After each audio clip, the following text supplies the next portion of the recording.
Hi everyone, welcome back to Money Experiment PH. This is Kang and today we are going to review the most recent Stock Market Investor Profile document issued by the Philippine Stock Exchange, which we will be referring as PSE from now on. Again, just a reminder that the following presentation is for educational and informational purposes only and should not be construed as a professional, financial, and investment advice or recommendations from the Philippine Stock Exchange. The PSE assumes no liability and responsibility for any loss or damage suffered as a consequence of any errors or omissions in this file or any decisions made or action taken in reliance upon information contained herein. So let's start by introducing the PSE Stock Market Investor Profile 2018.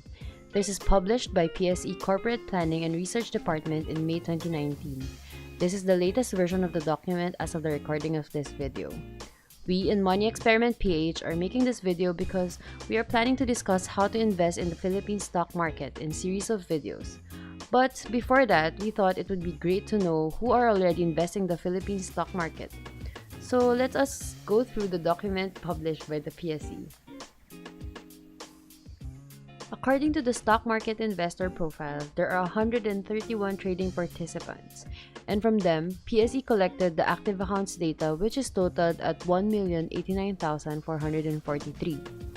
That's a 25.4% increase from the previous year. Among them, 1.6% are foreign accounts and 98.4% are Filipino accounts. As you can see in the bar chart on the right, in 2018, retail accounts comprise of 97.5%, whereas 2.5% are institutional accounts. Retail accounts are accounts that are owned by individuals, whereas institutional accounts are owned by banks, funds, wealth management institutions, and etc. There are 625,763 online accounts, which is up by 60.9% from the previous year. Just because someone has a PSE account through various brokers, it doesn't really mean that they are actively participating in the stock market. So here's a scenario. The person who lives next door to you is named John. John has a stock market account, but he never traded or owns a stock for a very long time. So basically, the figures that we will be talking about are all the percentages of those people who are actively trading in the stock market. So the percentage of accounts are as follows.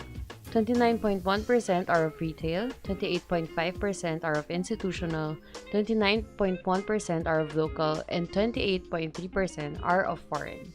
And there's only 29.1% of total accounts which are active, and 41.6% of those are online accounts. Let's see the statistic on the Retail Investor Profile. So the Retail Investor's Profile was gathered from majority of trading participants. Under gender group, there are 51.6 male investors, whereas there are 48.4 female investors in terms of total account. There are 49.4% male who own online accounts and 50.6% for female. On age group, almost two-thirds of retail investors belong to the younger age group, which is ages 30 to 44. The same age group are also the biggest patrons of online trading. On income group, you can see that a sizable segment of retail accounts were held by investors with annual income of less than 500,000 pesos. And on the right side, you can see that majority of the online investors earn less than 500,000 pesos per annum. On employment group, you can see that retail investors remain to be predominantly domestic employees at 65.6%, with those self-employed comprising the second largest employment category at 14.6%. Other categories include retired at 9.9%, OFWs at 3.0%, unemployed at 4.2%, and lastly, students at 2.6%. Let's now see the category by sector. So you can see here that over a quarter of retail accounts belong to investors from the financial services sector. Individuals rendering other services, which is at 23.1%, are engaged in other professions such as crews, cooks, OFWs, messengers, salespeople, cashiers, drivers, domestic helpers, and other labor-intensive jobs. While the professionals, which is coming up at third here at 22.6%, are individuals who work in the fields of administrative services, advertising, architecture, consultancy, engineering, legal services, medical services, marketing, real estate, and other corporate related jobs. The next sector, which came at fourth place at 12.9%, is industrial or manufacturing. Next, at 6.1%, is agriculture.